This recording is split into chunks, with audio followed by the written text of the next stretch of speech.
Good morning, everybody. It's good to see you here to talk about democracy.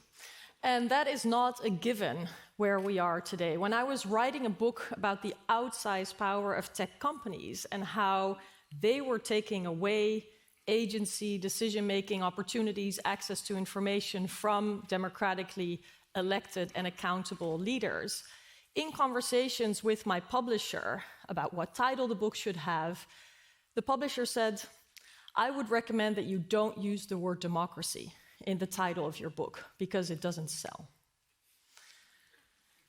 This was quite a shocker to me, but we found a new title. But I think the real problem is that the fact that democracy is not a winning argument was also seen in the US elections, where clearly the future of the United States, its core values, democracy was at stake. But to talk about it, to appeal to people to see its value, to defend it, did not win from another narrative of remaking the US government in the mirror image of tech companies.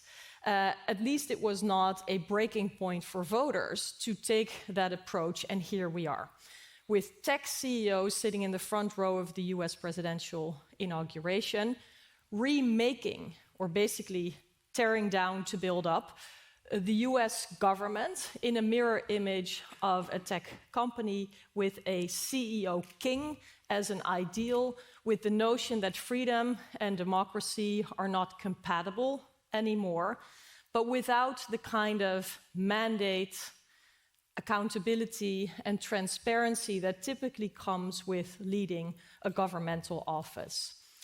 We should not be mistaken, this is a direct threat to democracy. But we also see more indirect effects of the outsized power, the power grabbed by companies when we look at democracy, and that's what I want to talk about a little bit this morning. So directly, we can think about, for example, the fact that there's so much data access to people who have corporate interests who now find themselves at the core functions, databases, all the sensitive information that is there inside the US government. But we can also think about how social media platforms are becoming instruments to manipulate elections. I think it's pretty clear how direct that is, whether it is through manipulation by foreign actors or anti-democratic forces, or by CEOs who have their own geopolitical vision and who can use the algorithms of the companies that they run to steer in a certain direction, but without the kind of public transparency over how that algorithmic amplification works.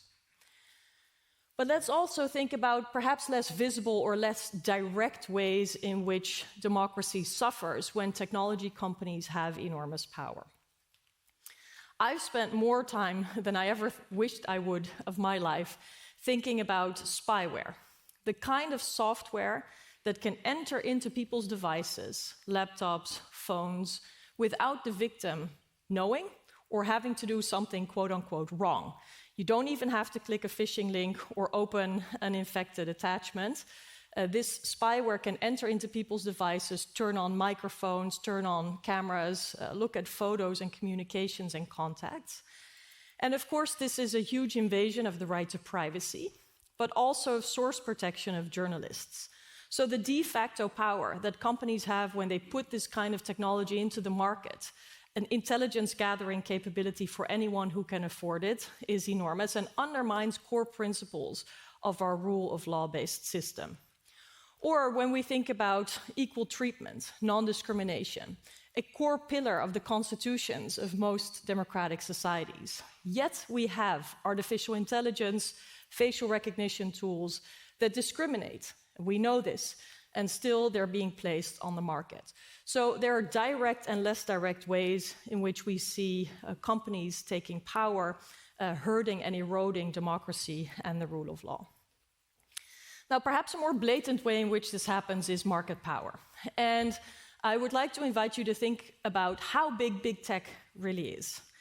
And one exercise that helps in sort of mapping that a little bit for ourselves is to take a big tech company, for example, Microsoft, and to plot its market power, its shared market cap against the GDP of countries. Now, I know that markets have been swinging up and down quite a bit over the past months, but I think this still holds. If we take the market cap of a company like Microsoft and plot it against the GDP of countries, we see that a Microsoft is ranked somewhere between the size of the economy of France or Italy. That is power. And with that kind of capital, data, microchips, talent, lobbying firepower, tech companies of this scale are really challenging governments to hold them to account, to come up with the same kind of capabilities to be represented in international, diplomatic, or multilateral fora. And really, this power also translates across borders in ways that governments have challenges to reach.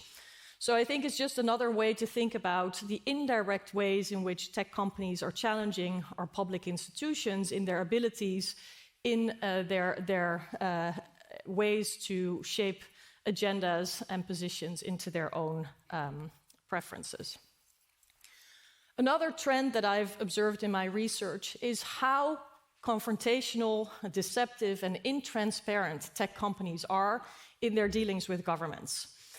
You're looking at a headline of how Uber, the ride-hailing company, developed a parallel software experience to deceive lawmakers and law enforcement officials.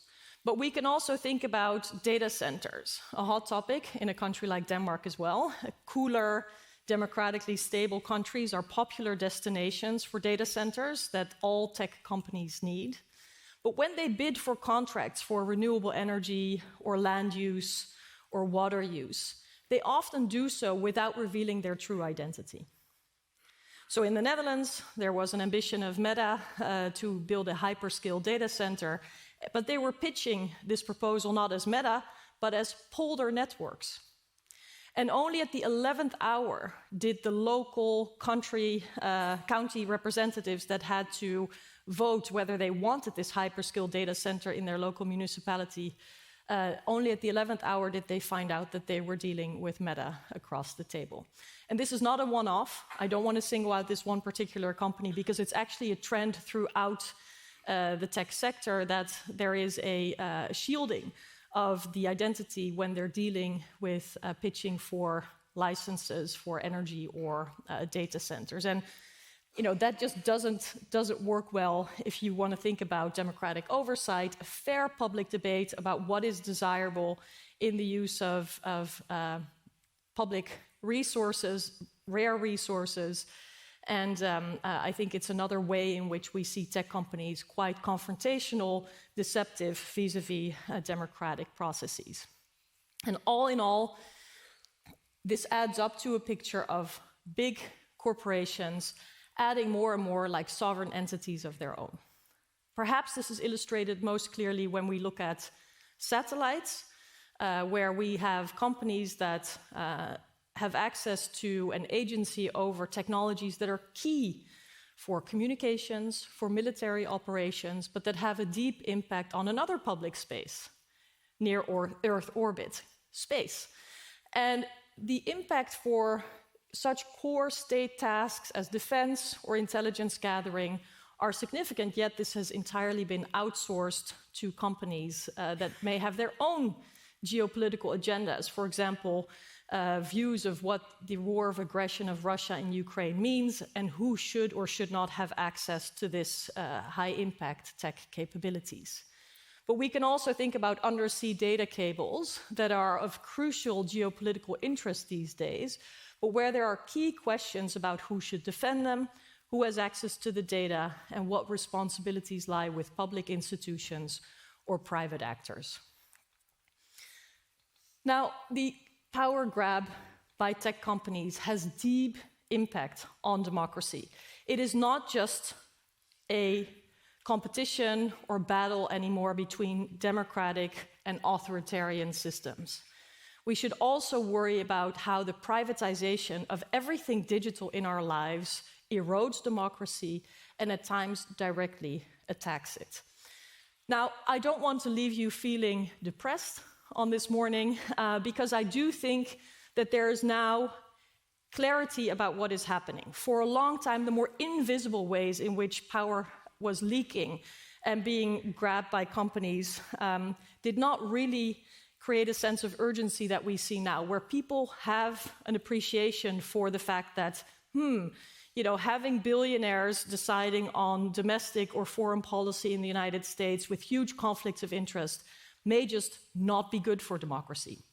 And so we need to use this momentum as people who are gathered here because we care about democracy. Otherwise, we wouldn't be in the same room together.